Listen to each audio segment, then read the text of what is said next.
Moin und herzlich willkommen hier auf dem Olex Channel. Mein Name ist Guido und schön, dass du mit dabei bist hier bei diesem Video von unserer Mittelmeerkreuzfahrt auf der AIDA Cosma.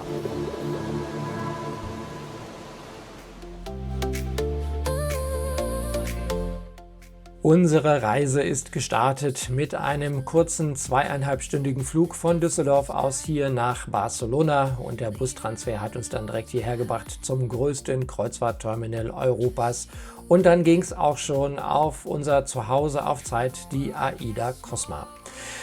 Wenn ihr noch mehr Informationen zum Thema Kreuzfahrten allgemein haben wollt und euch informieren möchtet, dann schaut gerne einfach mal auf meiner Webseite olex-kreuzfahrten.de vorbei. Das unterstützt mich und diesen kleinen Kanal ungemein und freut mich natürlich sehr.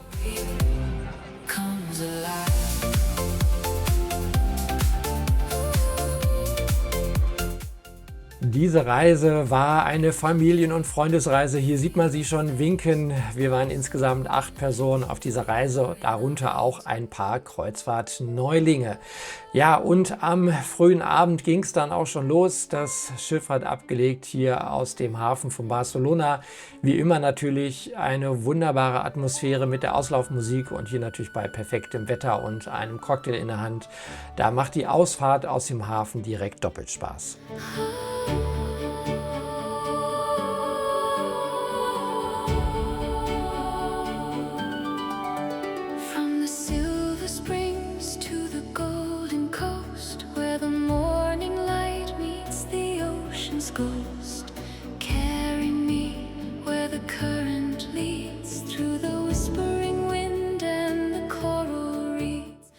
Und beim Auslaufen ging es noch vorbei hier an der neuen MSC World Europa, die mit ihrem Schwesterschiff der MSC World America zu den größten Schiffen der MSC-Flotte gehört.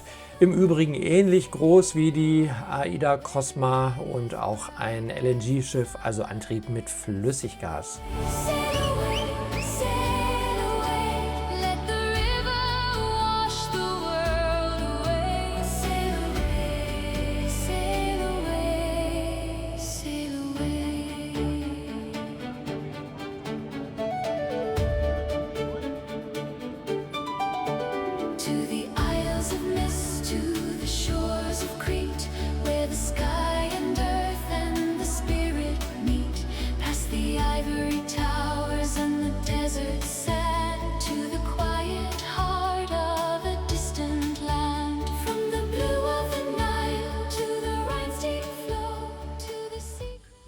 Und nach unserem ersten Abendessen hier an Bord ging es noch vorbei ins Theatrium, hier zu einer der wunderbaren AIDA-Shows. Das ist ja hier an Bord der AIDA-Schiffe wirklich jeden Abend absolute Spitzenunterhaltung.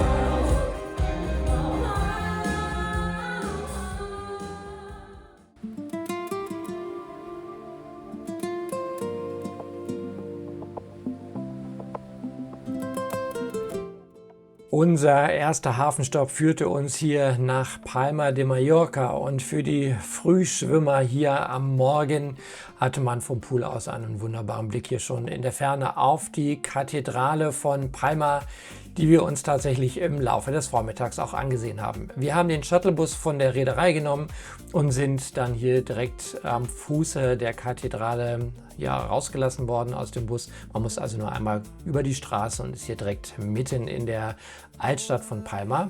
Wir haben uns zuvor Tickets reserviert hier für den Zugang zur Kathedrale, denn die Schlange am Ticketschalter könnte unter Umständen auch mal etwas länger sein, je nachdem wie voll es in der Stadt ist. So kann man quasi an der Ticketschlange vorbei hier direkt in die Kathedrale hineingehen. Viele Besucher sind ja beeindruckt von diesem großen Rundfenster. Das wurde übrigens 1599 schon verglast, hier mit diesen bunten Scheiben. Das Fenster hat insgesamt einen Durchmesser von 12,55 Meter und eine Gesamtfläche von fast 100 Quadratmetern. Und durch die bunten Scheiben wird hier wunderbar buntes Licht in die Kathedrale hineingeworfen. Lost in the rhythm of the island soul. Für uns ging es dann auf eigene Faust weiter, zu Fuß hier durch die Altstadt von Palma. Da gibt es ja wirklich einfach schöne Geschäfte zum Bummeln und zum Shoppen, Cafés und Restaurants und gemütliche Plätze. Also man kann sich hier wirklich sehr entspannt durch die Stadt treiben lassen, auch ohne gebuchten Ausflug und die Atmosphäre hier von Palma genießen.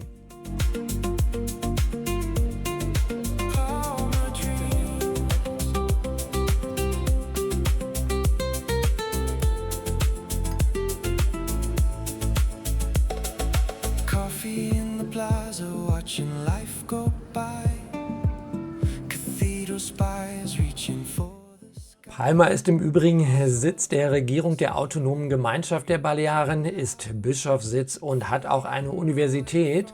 Und hier in der Stadt leben ca. 500.000 Einwohner und damit mehr als die Hälfte der Einwohner Mallorcas insgesamt.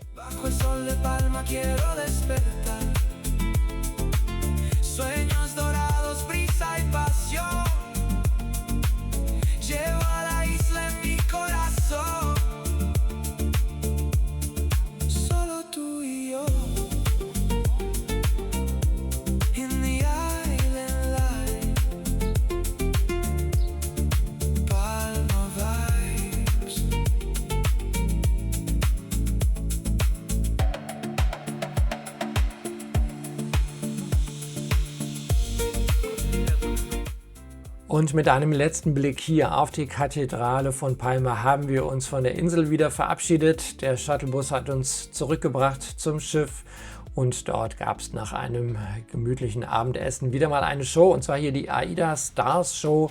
Da stellt sich das gesamte Show-Ensemble von AIDA Cosma vor, also die Tänzer, Sänger, Akrobaten und Artisten. Ein buntes Unterhaltungsprogramm, auch diesen Abend wirklich wieder wunderbar und unterhaltsam.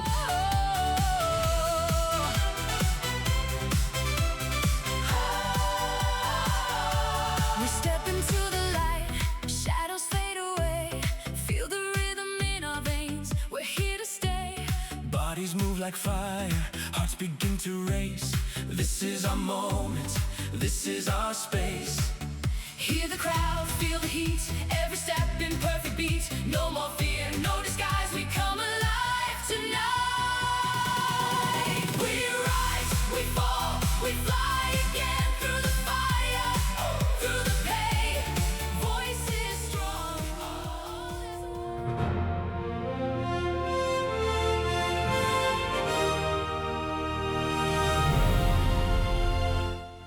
Und am Abend gegen 22 Uhr sind wir ausgelaufen. Und ich muss sagen, Auslaufen im Dunkeln bringt nochmal eine besondere Atmosphäre. Man sieht die bunten Lichter leuchten hier auf dem Schiff. Wir hatten einen tollen Blick auf die Kathedrale hier von Palma. Ja, das war wieder eine ganz besondere Stimmung.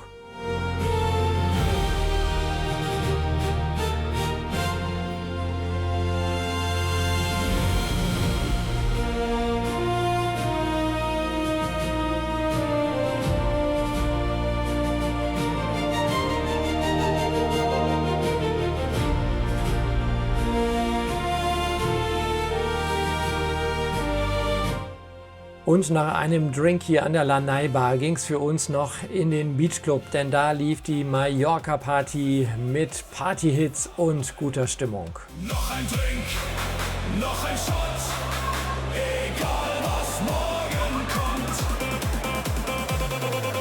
Gute Laune, wir drehen auf, singen laut und trinken drauf. Alle feiern, keiner pennt, bis die Sonne wieder brennt. Gute Laune, komm schon mit, jeder kennt hier diesen Hit. Springt im Takt und schreit es raus, heute rasten wir hier. Gentle ocean waves, light guitar.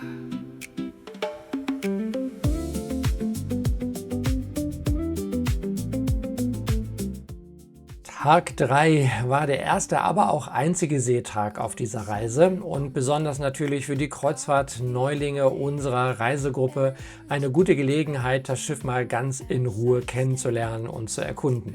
Und ganz zufällig hier vorne in der Art Bar sind wir vorbeigekommen bei der AIDA Clubby Parade. Das war natürlich besonders für unsere kleinen Reisegäste ein ganz besonderes Erlebnis. Sea, drifting wild and free.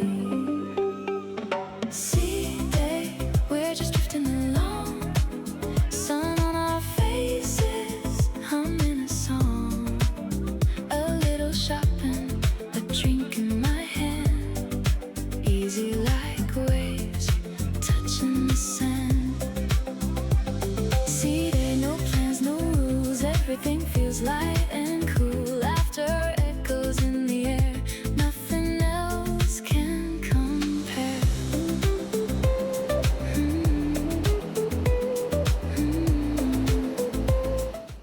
Und an einem Seetag gibt es natürlich viele Möglichkeiten, wie man die Zeit an Bord verbringt. Zum Beispiel auch mit Shoppen. Die Geschäfte haben natürlich auf und auch wir haben zugeschlagen, denn es gab tolle Rabattangebote. Am Nachmittag gab es noch eine Runde Bingo. Für uns auch absolutes Pflichtprogramm hier bei AIDA. Ist jedes Mal spannend. Leider wurde dieses Mal der Jackpot wieder nicht geknackt. Auch wir haben wiederum nichts gewonnen, aber das gehört irgendwie trotzdem dazu. Der Nervenkitzel ist auf jeden Fall den Einsatz wert. Free. Ein Mitglied unserer Reisegruppe hatte an diesem Tag Geburtstag und als Geburtstagsdinner ging es hier in den Teppanyaki Grill und das ist nicht nur kulinarisch, sondern auch unterhaltsam ein absolutes Erlebnis.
Nashville, so heißt dieses exklusive Live-Konzert-Show-Erlebnis hier auf AIDA Cosma mit den größten Country- und Rock'n'Roll-Hits. Und an dieser Stelle kann man sogar auf der Bühne sitzen, so haben wir es getan, denn diese Rundbühne in der Mitte dreht sich und die Gäste können ganz drumherum Platz nehmen und wir haben hier tatsächlich direkt vor der großen Leinwand auf der Bühne gesessen.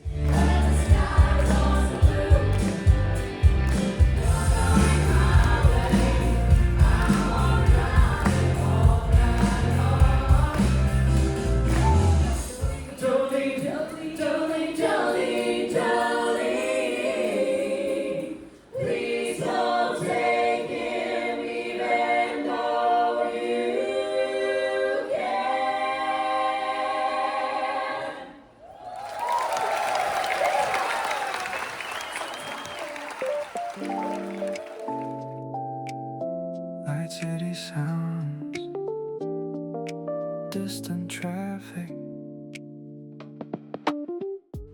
An Tag 4 hat unser Schiff festgemacht hier im Hafen von Cagliari. Ja, Cagliari ist die Hauptstadt der autonomen italienischen Region und gleichnamigen Insel Sardinien und hat ca. 147.000 Einwohner. Wir haben uns hier zu Fuß durch die Altstadt treiben lassen, die von den Einheimischen im Übrigen Castello genannt wird. The rhythm of where I am. City lights, we drift all day, getting lost along the way. Every street a different view, every moment something new. City breeze, just let it flow. No destination, just go. Footsteps riding. Hier mal ein Blick auf das Universitätsgebäude hier in Cagliari. Und wenn man links dran vorbeigeht, da kann man einen Blick erhaschen auf das alte römische Amphitheater aus dem 2. Jahrhundert. Das sind keine alten Römer, sondern ein Teil unserer Reisegruppe, mit der wir hier in der Altstadt unterwegs waren. Und hier von ganz oben hat man einen ganz wunderbaren Blick über die Stadt und auf den Hafen und das Schiff. Von hier aus wollten wir eigentlich noch zum traditionellen Markt bzw. der Markthalle von Cagliari. Die hat aber tatsächlich im Moment geschlossen aufgrund von umfassenden Renovierungs- und Modernisierungsarbeiten. Take it in, don't look ahead. Every path we choose is spread. In this maze we find our way. One more story for the day. City lights, we drift all day. Getting lost along the way. Every street. Wir haben uns weiter durch die Altstadt treiben lassen und sind dann auch gekommen zur Fußgängerzone. Hier auf der Via Roma kann man wunderbar shoppen gehen mit vielen Boutiquen, Geschäften, Souvenirläden. Und man kommt dann zwangsläufig vorbei hier an der Bastione di San Remi, der bei Touristen und Einheimischen beliebte Platz im klassizistischen Stil wurde 1901 auf der alten Bastion erbaut als Aussichtsterrasse und Treffpunkt für die städtische Bevölkerung.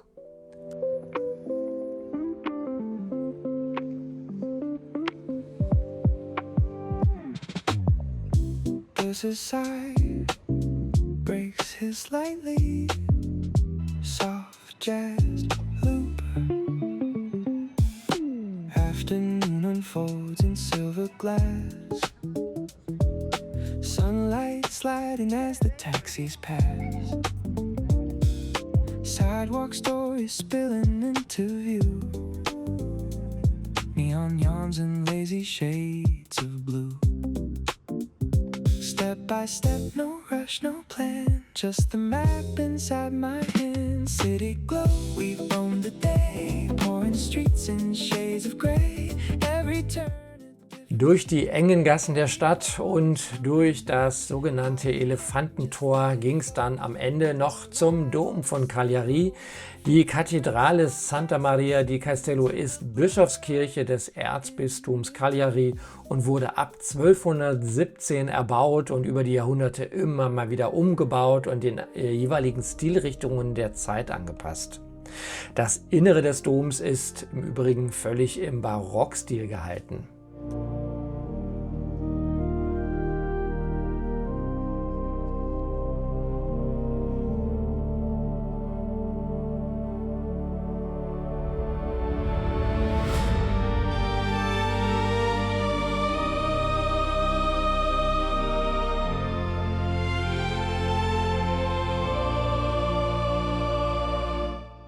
Erwähnenswert ist auch die Krypta hier des Doms. Das Gewölbe ist mit 600 Rosetten verziert, keine gleich der anderen.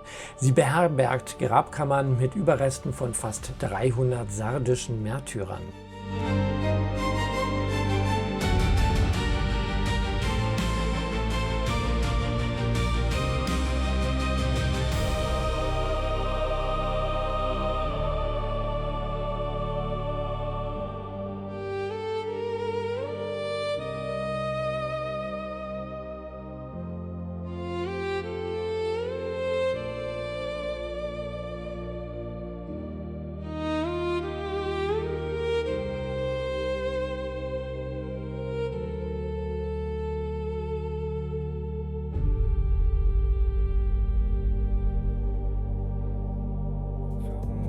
Strangers share a bench, a tired smile, different lives on the same mile. Step by step, no rush, no plan, just the map inside my hand.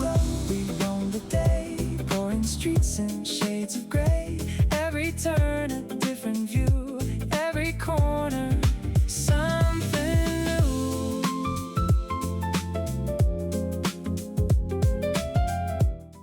Mit dem Auslaufen hier aus dem Hafen von Cagliari ging unser Tag auf Sardinien dann zu Ende. Und am Abend haben wir ein ganz köstliches Dinner genossen in einem unserer Lieblingsrestaurants hier auf Aida Cosma, dem Beach House. Hier wird sommerliche, leichte Crossover-Küche serviert mit frischen Salaten, vielfältigen vegetarischen Gerichten, Meeresfrüchten und vielem mehr. Und das Beste ist, die Speisen sind im Reisepreis enthalten, lediglich die Getränke sind extra zu bezahlen.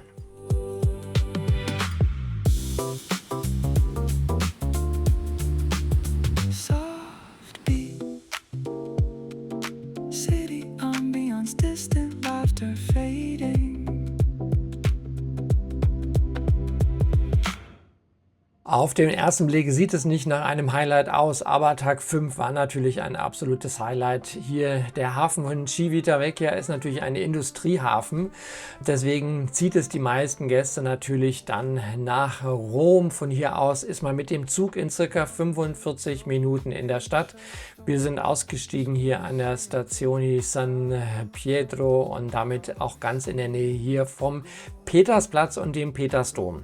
Leider, muss ich sagen, haben wir es nicht in den Dom hineingeschafft. Die Schlange vor dem Dom war so unendlich lang, dass wir mindestens 3 Stunden hätten anstehen müssen und damit wäre der halbe Tag hier in Rom schon vorüber gewesen.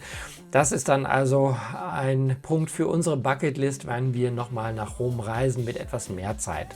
Also haben wir uns hier durch die Stadt treiben lassen zu Fuß. Zunächst hier die große Meile entlang, die zum Dom führt. Natürlich kann man auch in die andere Richtung laufen und kommt dann im Grunde zu Fuß relativ schnell von hier aus zur Engelsbrücke und der Engelsburg. Hier sehen wir sie schon. Auch hier gab es leider Schlangen für den Eintritt, sodass wir auch hier nur von außen uns das Gebäude angesehen haben. Die Engelsburg oder auch Castel San Angelo war früher mal ein Mausoleum für einen römischen Kaiser und ist heute hier ein Museum in Rom. Und hier ist natürlich ein toller Blick über die Engelsbrücke direkt auf die Engelsburg. Piano piano, 3 vicoli mano nella mano, il caffè caldo, il sole già alto, ogni momento il nuovo salto. Die Piazza Navona ist einer der charakteristischen Plätze hier im barocken Rom und war ursprünglich mal in antiken Zeiten ein monumentales Stadion, errichtet vom Kaiser Domitian und bot Platz für über 30.000 Zuschauer. Und hier sehen wir ein weiteres antikes Gebäude, das Pantheon. Auch hier sind wir angesichts der langen Menschenschlangen nicht in die Kirche hineingegangen. Sie ist im Übrigen berühmt wegen ihrer freischwebenden Betonkuppel, die über viele Jahrhunderte hinweg die größte der Welt war.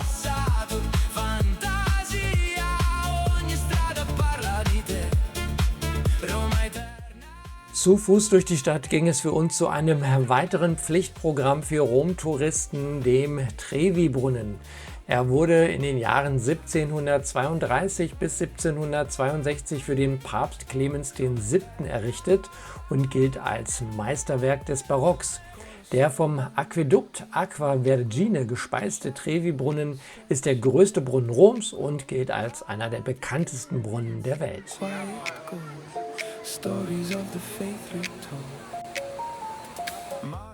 Ein weiterer Touristenmagnet ist die Scalinita di Trinità dei Monti oder wie wir Deutschen sagen, die spanische Treppe. Der italienische Name geht eigentlich auf die Kirche zurück, die oben am Berg steht, nämlich die Kirche der Dreifaltigkeit vom Berge, also die Trinità dei Monti. Wir Deutschen benutzen eher den Namen des darunterliegenden Platzes, nämlich der Piazza de España, also dem spanischen Platz, und deswegen sagen wir spanische Treppe. Nach einem kleinen Mittagessen hier in einem der gemütlichen Restaurants in der Altstadt von Rom ging es für uns zu Fuß dann wieder weiter durch die Stadt, vorbei unter anderem hier am obersten Gerichtshof von Italien. Ein wirklich absolut beeindruckendes Gebäude.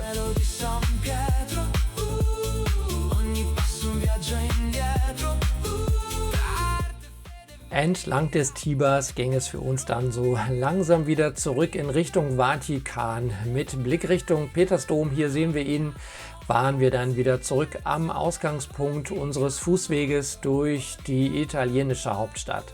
Natürlich kann man an einem Tag nicht alles in Rom entdecken, aber wir haben schon einige touristische Highlights sehen können.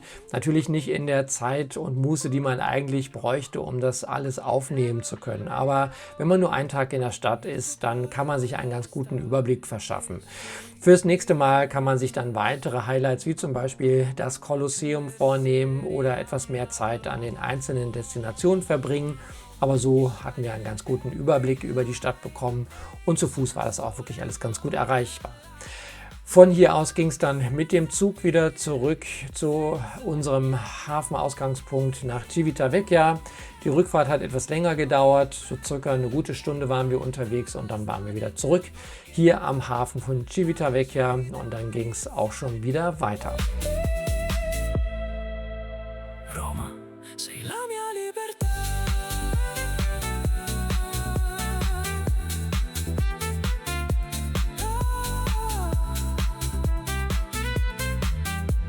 Roma, sei la mia libertà.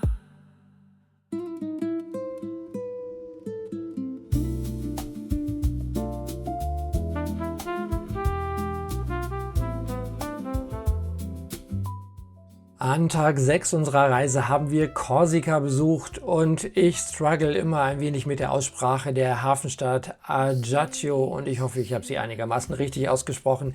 Hier der Hauptstadt der Mittelmeerinsel Korsika und der Geburtsstadt des berühmten Napoleon Bonaparte, der 1769 hier geboren wurde.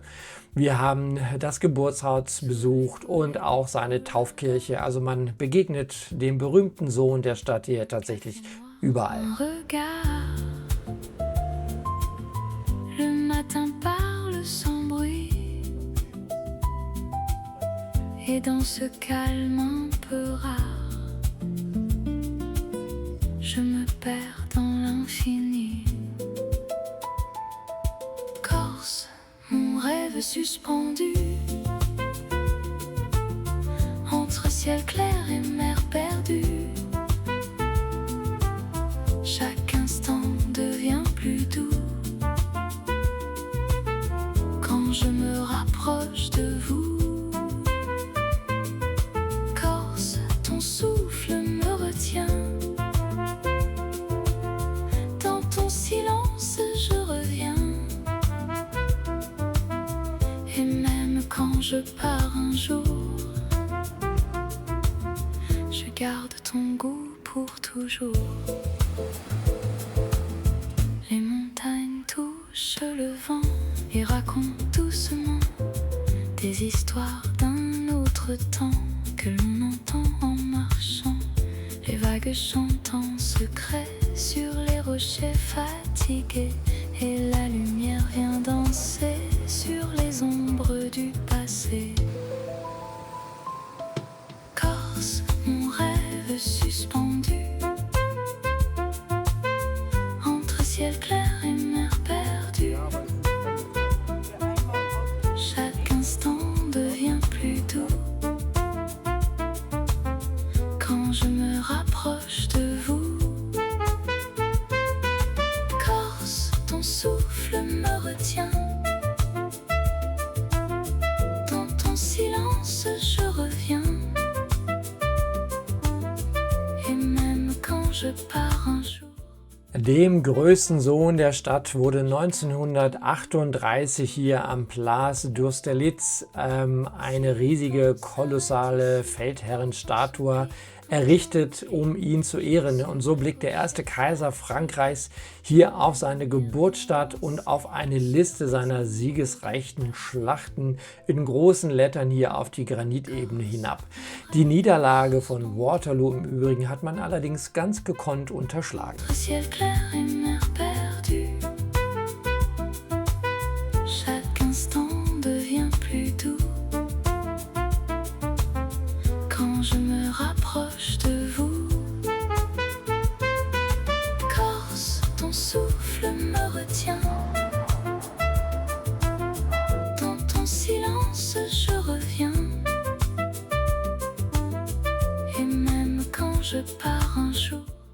Die Altstadt ist überschaubar und perfekt, um sie zu Fuß zu erkunden. Enge Gassen, pastellfarbene Häuser und viele kleine Cafés sorgen für echtes mediterranes Flair.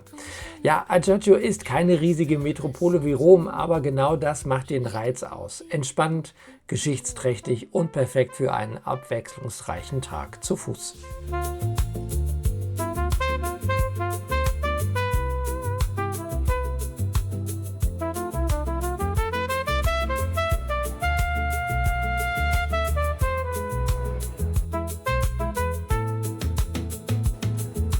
Corse, mon rêve suspendu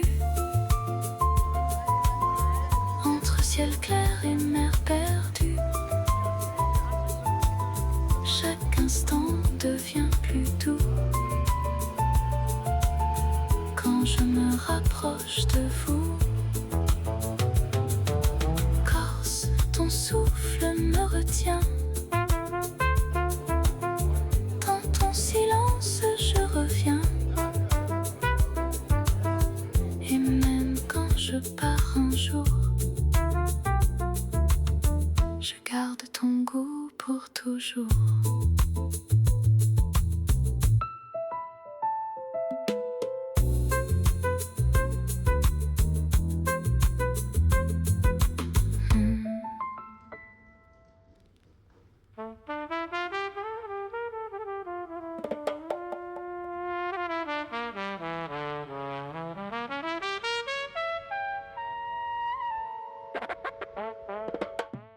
Und wir sind weiter in Frankreich an Tag 7 hier in Marseille, der zweitgrößten Stadt Frankreichs mit rund 886.000 Einwohnern.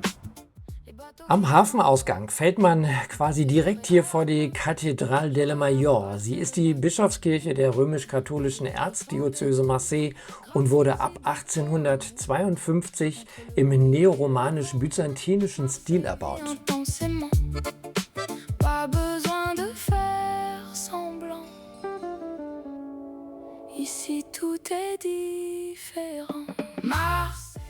Le Panier, das ist die Wiege von Marseille. Das Altstadtviertel, das hier hinter dem Hafen liegt, gilt als ältester besiedelter Ort der Hafenmetropole.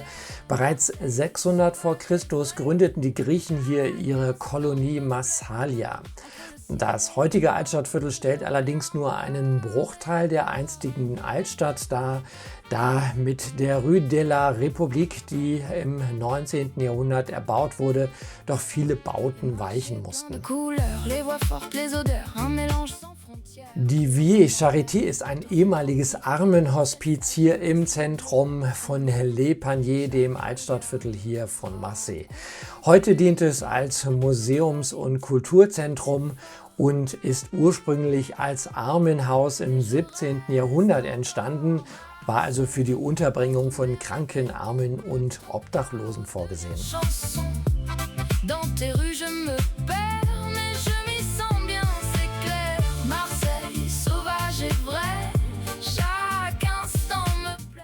Wenn man sich weiter durch die Stadt treiben lässt, kommt man zwangsläufig vorbei hier unten am alten Hafen mit dem Blick hinauf auf die Notre-Dame de la Garde. Da sind wir auch später noch vorbeigegangen. Zunächst einmal haben wir uns hier aber weiter am Hafen umgesehen. Vorbei an der Saint-Laurent-Kirche ging es für uns dann auf das Fort Saint-Jean. Das alte Fort aus dem 17. Jahrhundert wurde unter Ludwig XIV. Errichtet und dient ja als Eingang und Schutzeinrichtung hier für den alten Hafen.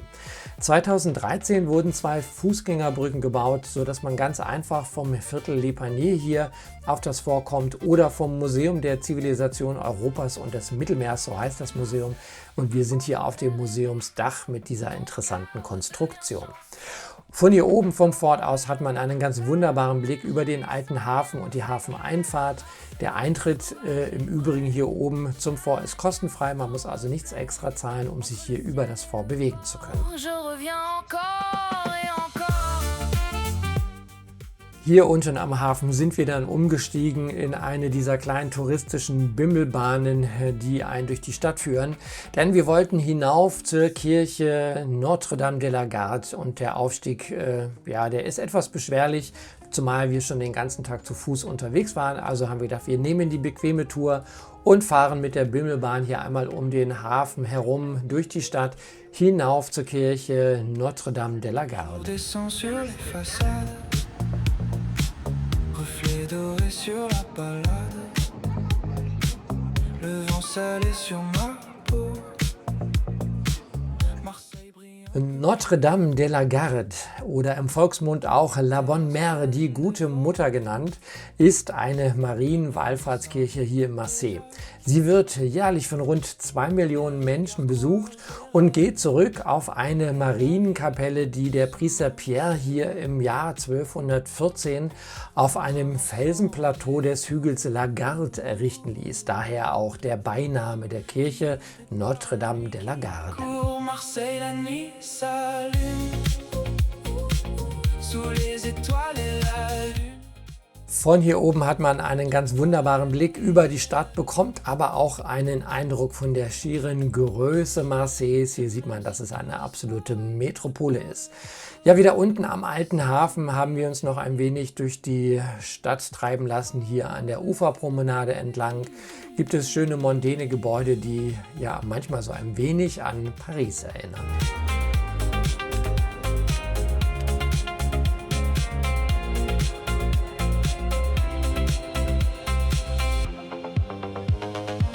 Marseille, la nuit s'allume sous les étoiles et la lune.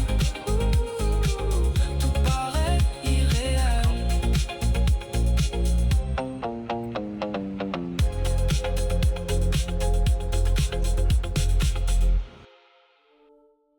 Und mit der Ausfahrt hier aus dem Hafen von Marseille ging unsere einwöchige Kreuzfahrt durchs Mittelmeer auf der AIDA Cosma auch schon wieder zu Ende. Wenn euch das Thema Kreuzfahrten interessiert, dann schaut gerne auf meiner Webseite olix-kreuzfahrten.de vorbei. Das ist eine All-in-One-Kreuzfahrtplattform mit ganz, ganz vielen Informationen und Angeboten rund ums Thema Kreuzfahrten. Ja, dann bleibt mir Danke zu sagen fürs Zuschauen. Und wenn euch dieses Video gefallen hat, dann würde ich mich natürlich freuen, wenn ihr mir einen Daumen hoch hinterlasst. Und für den Fall, dass ihr den Kanal noch nicht abonniert habt, dann holt das gerne nach. Dann verpasst ihr auch keine Videos mehr hier vom Olix Channel und ihr unterstützt diesen kleinen Kanal damit. Dann nochmals Danke und alles Gute für euch, euer Guido vom Olix Channel. In the cold